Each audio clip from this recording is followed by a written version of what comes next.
Right. Hey, crew. Today I have Brian Freeman, who is the CEO of Creatorland, which is this awesome platform that I'm super excited about. And I have been on for almost a year now, right when they launched.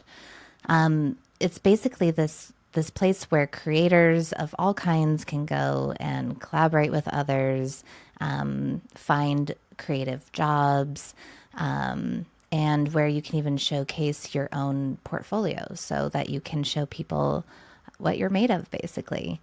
So I'm really excited about this conversation that I just had with Brian. And if you would like to try Creatorland, make sure to check out the show notes. I have my link there for you. And get on there and make sure to connect with me.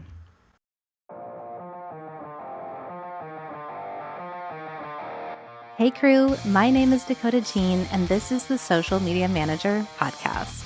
I started my career as a fashion intern in New York City, working my way up to retail and brand director for Nicole Miller. I was recruited by the Kardashians at the ripe age of 24 as a director of the Dash brand. What I quickly realized was that we needed to do some serious marketing to be successful. At a time when almost no brands were on social media, I got the Dash stores up and running and grew the Instagram account up 58% to 1.2 million followers by creating a brand guide and a social media strategy. Flash forward, I started the Social Media Manager in 2021 to help social media managers navigate this crazy field we decided to be in, and to help business owners like myself find success in marketing through social media. So who's ready to figure out this whole social media thing? Let's go.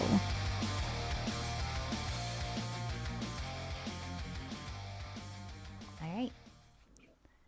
Brian, thank you so much for joining me on the Social Media Manager podcast. It's great to have you. I'm stoked to be here. Thanks for having me. Awesome.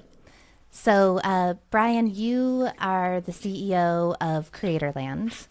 And it seems like from your background that you are a serial entrepreneur. So I kind of wanted to get a little bit more information about your background and kind of how you came to this place. Sure. So, won't go all the way back to the beginning, but we'll skip ahead from my kind of late 20s. I was working at a startup in San Diego, actually a startup where I ended up meeting my wife. So that was fun. It was good. I'm glad she ended up coming through there, but it was a like restaurant loyalty company. And eventually I realized after being in there, and this is something I think this is a dynamic that plays out a lot for people once they get exposure to people who are doing the thing that they want to do, but they don't know how to do it.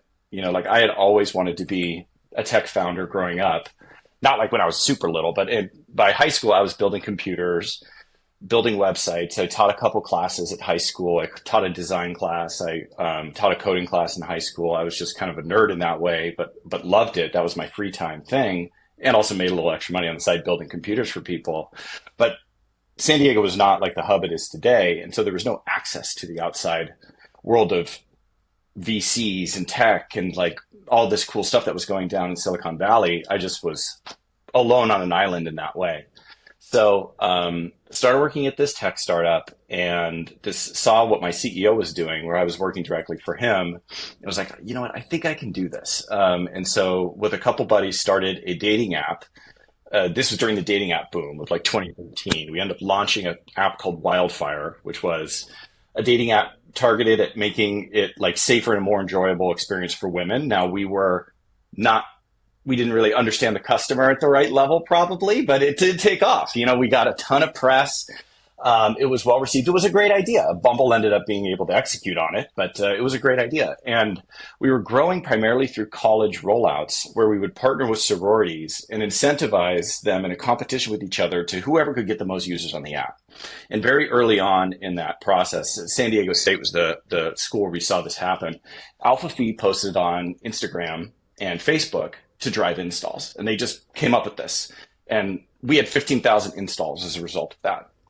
So that was my, Instagram back then was memes and celebs and your friends. It wasn't this like new class of, storyteller, a nano and micro and everybody in between. So this was like a totally organic and new activity. So eventually we had to pivot away from the dating app. Bumble came into play. It was time to move on. And it was either shut it down or find some other thing to pivot into. And so I took a chance. The other guys ended up leaving on, well, maybe if these young women were willing to post for this dating app, maybe they'd be willing to post for other companies. And so I worked through some network that I had that I developed in San Diego and Orange County to find some, basically tester brands to say, hey, okay, I'll pay you to get me some regular people to post on Instagram. Well, I don't know what I'm going to necessarily do with the content, but maybe they'll drive sales. And it turned out it worked really well. So I ended up moving to LA for that. And so that was really the first move I took in what we call the creator economy now, which was helping regular people get brand deals. Scaled that company up. It was called Heartbeat into about 500,000 creators. We worked with a few thousand brands. There was about a year and a half where we made between 8 and 12% of sponsored content on Instagram every month because we were just operating at such a high volume. Now, I'm not that good at pricing, so we probably could have charged differently because we were putting off a ton, but we weren't making that much money. But it was pretty amazing. And so we helped hundreds of thousands of people get their first brand deal, and a lot of them have gone on to become big creators. So that was my kind of foray into this market, and kind of self-networked. I ended up going through Techstars in LA, which is a really awesome kind of startup program, which helped me learn a lot about being an entrepreneur. And ended up leaving Heartbeat to start a new company, Creatorland, which initially I thought would be a collab marketplace for creators.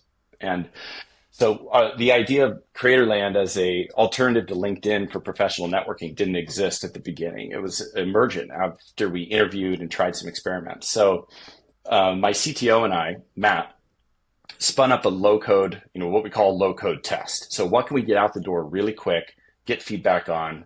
And this started around this marketplace concept. And we saw that there was some interest in kind of working with each other to collaborate, but very quickly, the feedback we were getting was, well, what I think, I need to know more about them. I can't just look at their socials and that doesn't tell me a lot, because that's like me, that's more of my work product. I don't necessarily know what their likes and interests are beyond just the content they make. That's not enough for me to know if there's synergy or chemistry or anything like that. And then also I'd love to know about analytics, because I don't necessarily know if they're kind of at the same level as me or higher than me or much, much lower than me. It can be all over the place. And then I'd also love to know kind of past work that they've done so I get a sense of their vibe. And then I'd like to chat with them directly in one place, because DMs are crazy and emails suck. And then the more and more we listen to this, the more we heard the description of LinkedIn. And so we started asking people, so you don't use LinkedIn? No, I don't use it. LinkedIn's not designed for me. I mean, what am I going to do? How am I going to get my showcase up there? I've got my media kit, my link tree, my community isn't there. I don't know any creators that are on LinkedIn. So there was this kind of an aha moment of like, oh, wow, maybe we should build a LinkedIn for the creator economy.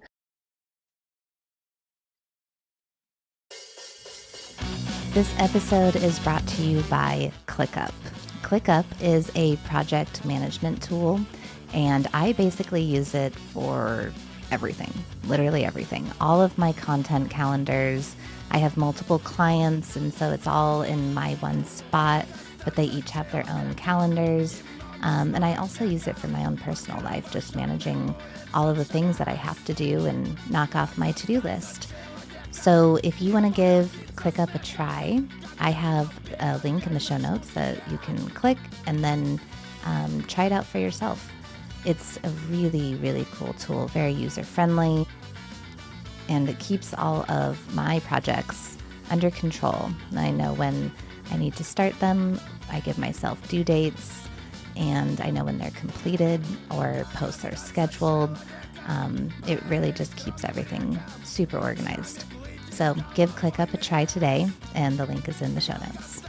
And that's really the goal. I mean, that's the gap that Creatorland wants to fill. LinkedIn is really good at technology, obviously, knowledge workers, and professionals. That's like the densest community they have. What they tend to not do well in is healthcare, education, blue collar, and creative. And so our goal is to fill the creative gap. Oh, wow. Okay. So I love that.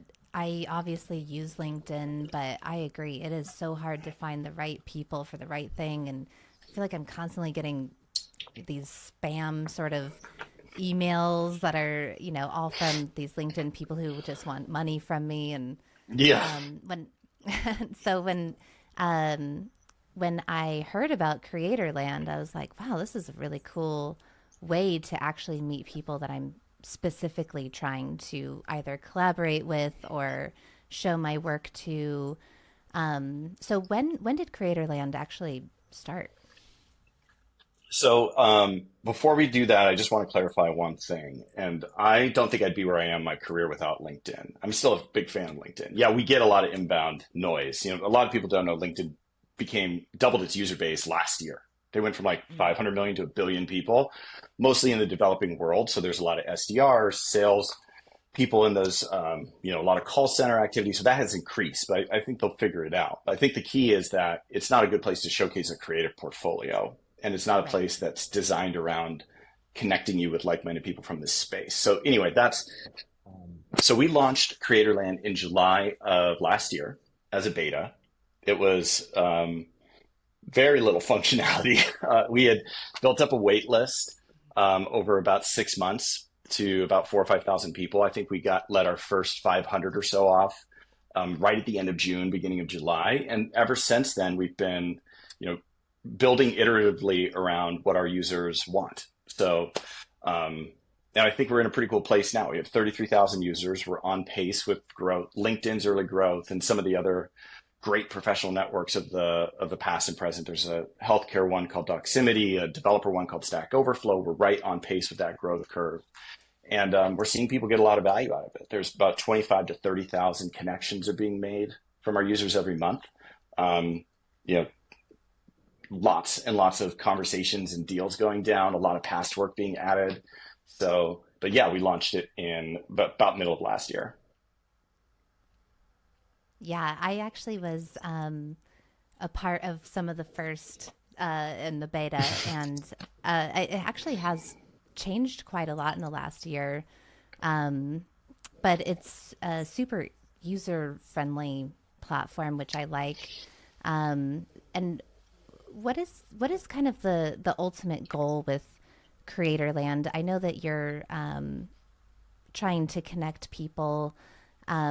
What is the like what exact people are more attracted to Creatorland? Is it creators? Is it musicians? Like what's kind of like the biggest there? Yeah, that's an awesome question. So we kind of look at this, and maybe it's a 10-year, maybe it's a 15-year life cycle, but in three major phases. The first is making it much easier to display your talents, pretty focused on content creators. Now, we have a lot of different types of creatives on the platform now. And we bucket our, personas on the platform into kind of three main categories. So the first is, content creators who are generating income through social media to some degree right now. So that tends to be YouTube, Instagram, TikTok, Twitch, some degree newsletters, podcasters, of course, that kind of thing. But social media is like very integrated into the income generation stream for this kind of category.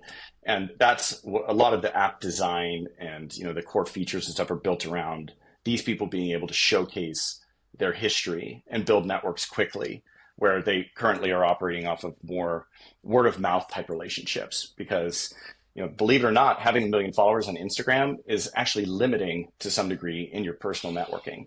You're getting a lot of inbound. It's very difficult to tell who's who and who's useful and who's like there for the right reasons type thing. So that's our first kind of main category.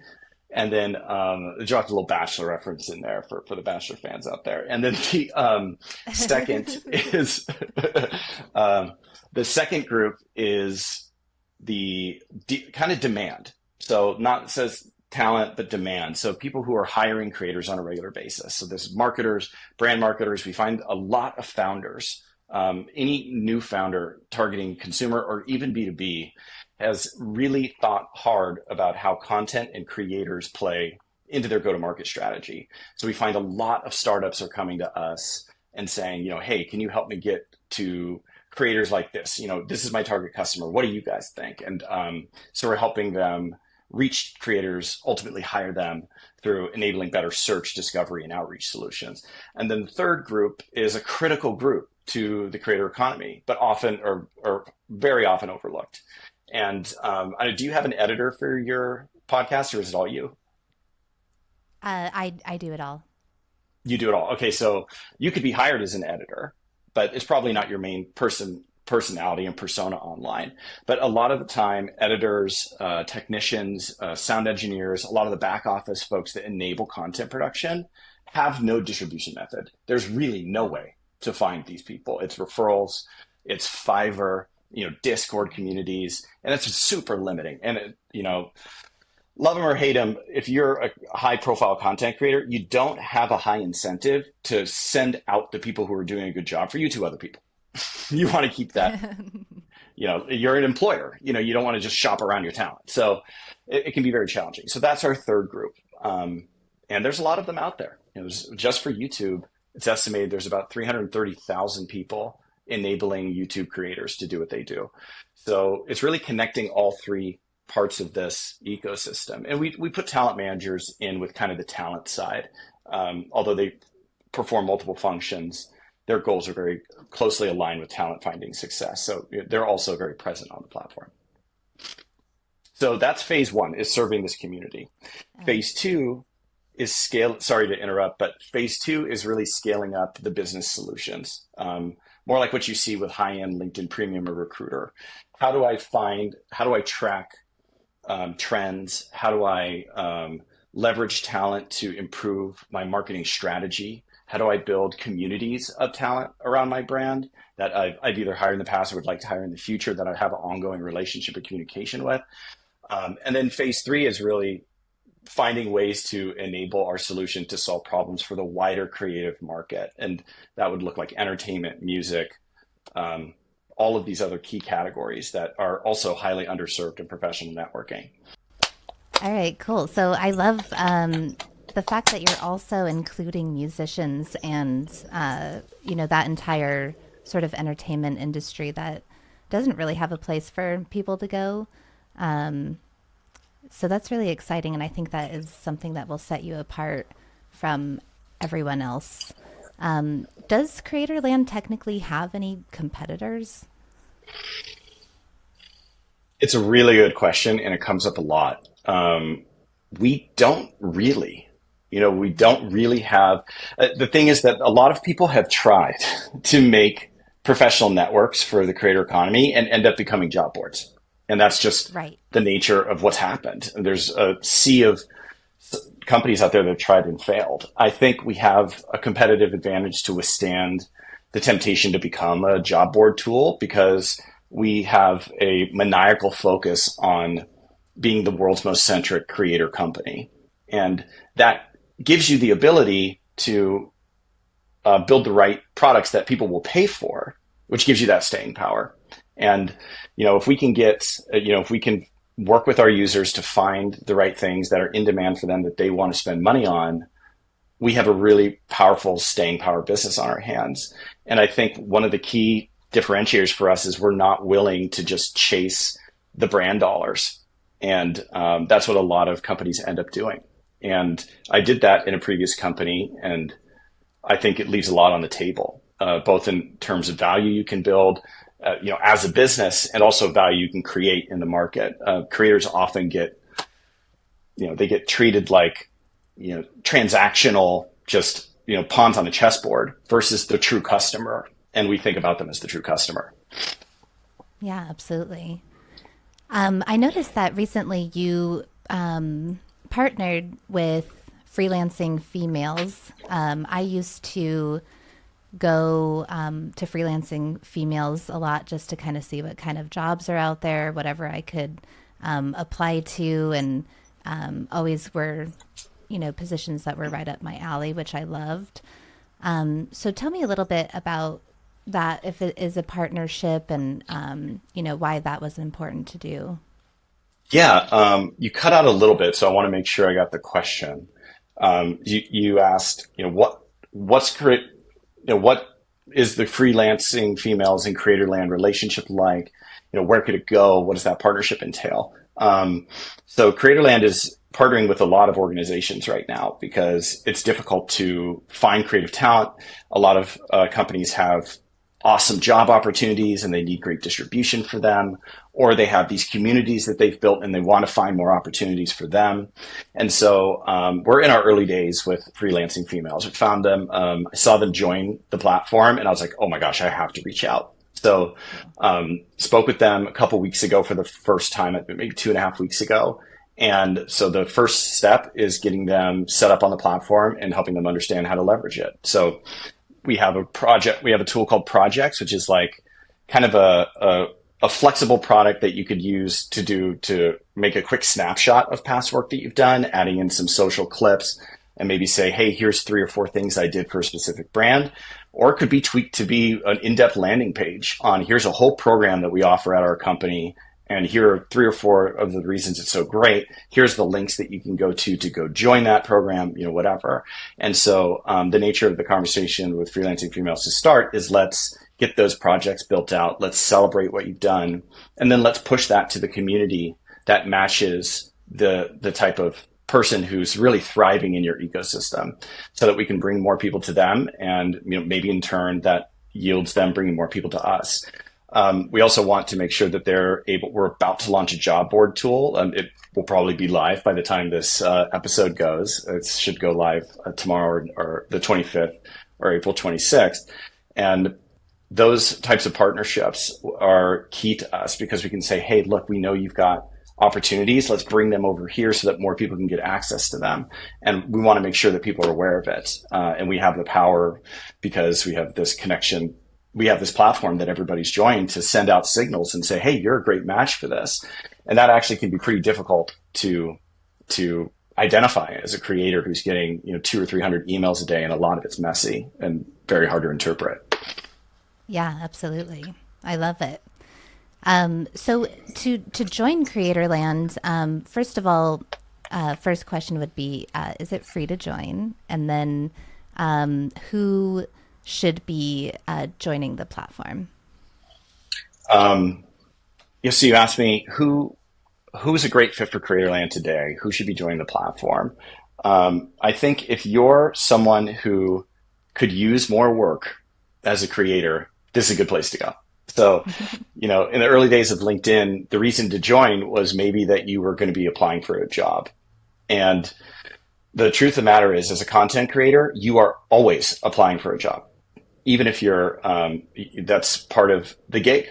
So if you can get a retained position in an organization or for a brand, awesome. But you do keep that door open naturally. You want to know that one day that contract ends, or, that the algorithms change and you're no longer getting the views and you're not getting that income anymore. So if you're somebody who wants to set up your career for long-term success, we'd love to have you. So come on in and start building your resume. And then on the brand side, we find, there's really kind of 2 tiers of brand marketers out there. The ones that have a lot of budget and hire third parties to execute campaigns, or have an in-house team and they're able to afford very high-cost software for research, list building, and automating outreach.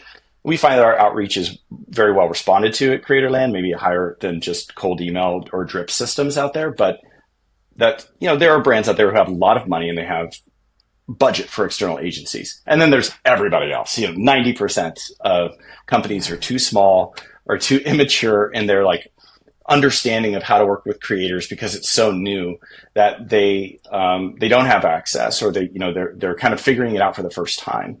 And we find that those people like that find a lot of success in our system because they can come in quickly, use some of the tools that we've built to build new relationships with creative talent that matches the type of people who they want to learn from and also potentially hire, have those conversations, take it offline, take it off platform, and then learn really quickly about what works. And that also goes for the marketing side. They can find other marketers like them. And then if you're on the creative, content professional side, there are people hiring people like you on Creatorland right now. So people who have podcasts, people who are shooting regularly, tons of YouTubers. We have 20,000 YouTubers on Creatorland now.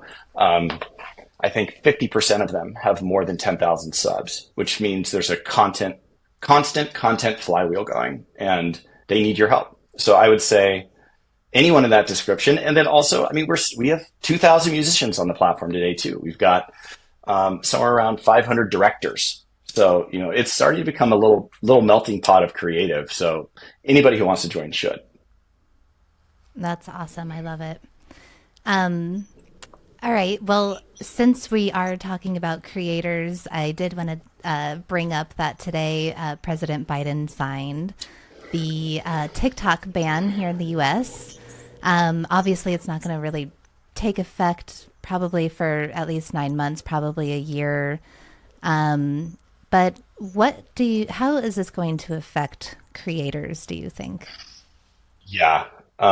Obviously, this puts people on edge on both sides. The first TikTok ban we saw in my previous company that advertisers pulled back. They're like, well, should I invest in that platform or not? Now, back then, TikTok was new, and there was a lot of feeling of building brand presences there the way that you would on Instagram, or more like Instagram. And so that isn't really the case for TikTok now. Brands don't, unless they're really building engaging content, it's not like a place to have a bunch of BS for your brand, really. So it favors entertainers. And I think the prudent creator says, okay, look, if I do nothing else, I'm going to cross post. I'm going to post on Reels. I'm going to post stories of my TikToks. I'm going to start posting on Shorts. And although they're different audiences, it's worth taking the time, that small amount of time, to go into those different systems and upload that content. Because if it does get somehow shut off, and I'll talk about what I think will happen there, you don't want to be left with the single audience being very focused on a platform that has a lot of potential disruption coming down the pipe.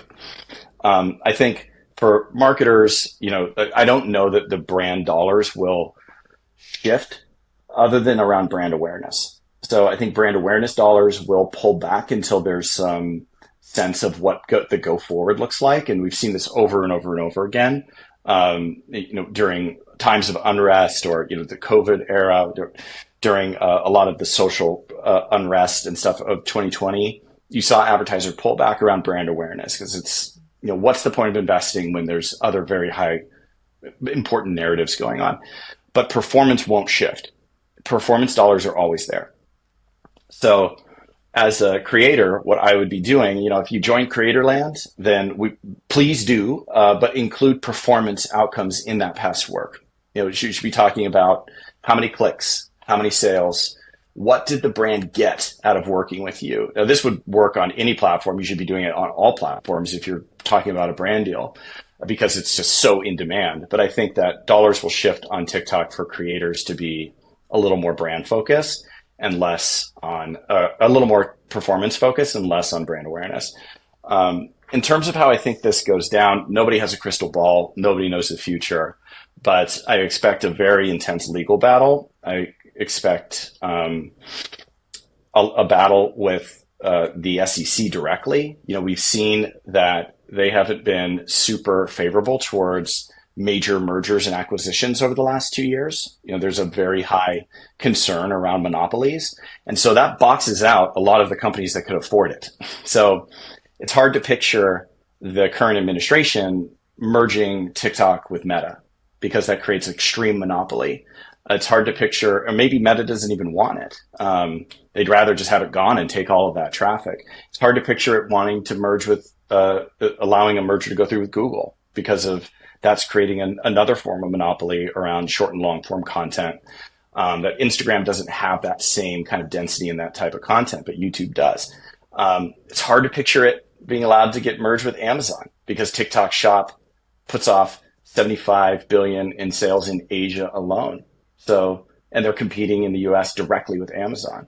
So it's hard to see who buys this. Microsoft is a clear potential contender, but owns a huge part of the internet. So we'll see. We'll see where that goes. I think we're going to see a long, drawn out legal battle. I think there's going to be a compromise. I think it will get bought if that gets continuously forced through. And I think TikTok will continue to live on. It's too important. There's 130 million at least Americans that enjoy the product and find value out of the product. There's a lot of brands And that's a lot of jobs. And I think at the end of the day, we have to balance the economic impact and create stricter rules and make sure that we're safe. But I mean, at the end of the day, it's a really good product, and it's not. And YouTube Shorts and Instagram Reels are not there in terms of quality. Right. I totally agree. I mean, YouTube Shorts are still so new, but um, yeah, TikTok, it just reigns supreme when it comes to creating content and reaching the maximum amount of people that you can. So, yeah, I think that's a really good point. I wasn't really even thinking about, who is going to potentially buy it. Is it, do you think that it's possible that no one will or can and then it is just gone? It's always possible. Yeah, it's always possible because I mean, we saw this play out on the last round was that there was a limited number of potential contenders. Now, a lot of people came into the mix, but who could actually support the infrastructure, which is massive? I mean, not just data, not just server costs, not just the bandwidth that's necessary, which is massive, but also it's a large organization with a lot of pre-existing goals and trajectory. And so you need a company to acquire it that's not like just a bunch of rich people getting together and piling a bunch of cash together. It needs to actually be able to operate and continue to succeed, or else what did you pay all that money for? And so I think that does, I mean, I guess I didn't mention Twitter, but Twitter's having its own, or X is having its own issues. I'm sure they'll throw their hat in the ring. There's no question Elon's going to be all over it. But, I think it's always possible it could get shut down and, hope for the best and plan for the worst. And one thing TikTok's really good at is sending traffic to other channels. 9 out of 10 big Instagrammers, if they're under 30, got that following from TikTok or Musically. Yeah. And so I would leverage it while you can in that way to cross promote your other channels and build those followings there. And also think about direct. It doesn't have to be one of those other platforms. It could be a newsletter, could be direct monetization of paywalled assets, or things that you can do to build your community and engage directly with your community and have them support you financially in exchange for something that you uniquely can offer them. I think one thing that happens during times of stress and challenge. I mean, US is really good at overcoming that. We're all very entrepreneurial people by default. People will invent some really cool things. And I think that's, a light at the end of the tunnel. But, without belaboring the point, I do think that TikTok will continue to exist long term. It's just a matter of under what terms. Right. Yeah. Interesting. And also very good advice, just to keep utilizing it while we can, but moving people to our other channels. And it's just interesting times. Yeah. I mean, big followings on, we have about 22,000 users on Creatorland who out of our 33 who've added their TikTok. Most of them have YouTube and Instagram as well, but TikTok has by far the highest number of high followed accounts. That's just the nature of it. So, but the other piece is that I think people who embrace longer form content although it's a lot more work, it has a lot of staying power. If you can migrate those audience and translate your TikTok audience into even 1/10 of it into a dedicated longer form audience on YouTube, your income consistency will be much stronger. You can, and YouTube has been around a long time and their payout model has been the same. And I think it's worth knowing and worth thinking about because it's TikTok and Instagram, that's always shifting. And for a lot of people, I feel like it's a moving target that's impossible to hit. And they could wake up one morning and all their income is just gone. And they're like, oh God, I have bills to pay. And so there are other ways to make things more consistent. YouTube being one of them, direct with your fans is others or others. Yeah, totally agree. YouTube is just awesome in terms of monetizing your content. All right, cool. Well, I'm super stoked about Creatorland. I have my profile up there. I'll put my link there too so people can check it out in the show notes. Is there anything else that you wanted to cover regarding Creatorlands? No, my name is Creator on Creatorland, so look me up. Please connect with me if you join. Would love that. And We recently, I guess the last thing to mention, we recently launched Creatorland Insider, which is our first kind of premium offering, which gives you a ton of special access. So we'd love your listeners and viewers' feedback on that. So feel free to join, shoot me a note. I talk to our users every day, so I'm accessible. And, we're just here to help. So let us know how we can help you succeed. Very cool. And where can everyone find you outside of Creatorland? So I'm also on LinkedIn. This is like the two places to find me. It's ironic, I know. So Brian M. Freeman on LinkedIn, and those are the two best places to find me. I'm on all socials with the same name though, so look me up anywhere. Perfect. And I assume Creatorland is on all the socials as well? Yeah, not Twitch. Neither am I. I don't have time, and I'm not good enough, so nobody wants to watch me game. But everywhere else, yeah. Instagram, TikTok, YouTube, Twitter, X. Perfect. All right, cool. Well, thank you so much for your time, Brian. I really appreciate it. Thank you. It was a pleasure to be here. Thanks so much for having me.